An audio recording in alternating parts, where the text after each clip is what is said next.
Assalamu alaikum wa alaikum salam. Is raf'ul yadayn just mustahab considering the Prophet ﷺ practiced it as mentioned by Sahih Bukhari?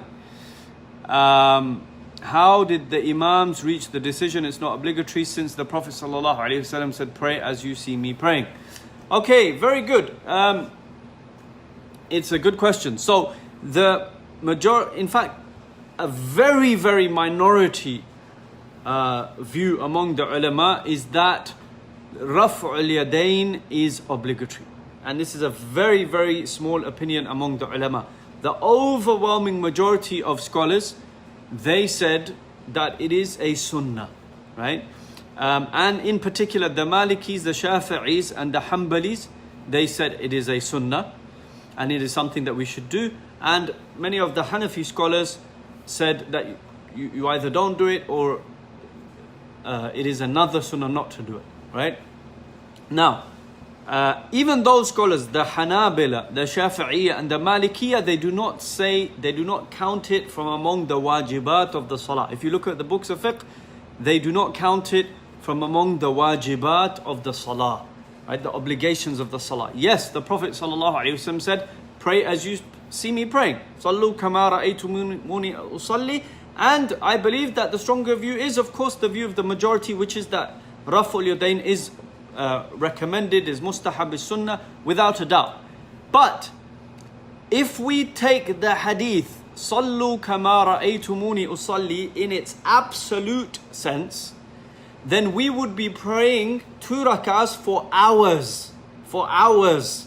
Because in the first rak'ah, in some narrations, the Prophet ﷺ, after Fatiha, he recited, after Surah Al-Fatiha, he recited Al-Baqarah and then An-Nisa.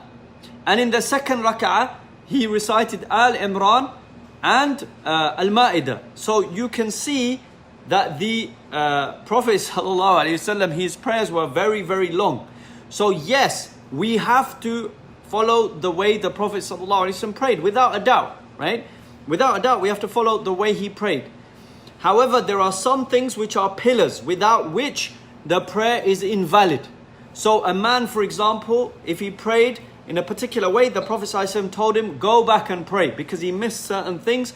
Then among these things, the scholars would count as pillars. Then there might be certain things which are obligations in the prayer, right? So if a person leaves these obligations intentionally, then his prayer is invalid. But if he leaves these obligations in by forgetfully, then his prayer is still valid, right? And he would do sujood as-sahw afterwards. And then there are the rest of the things that don't fall into the category of obligations and pillars of the prayer.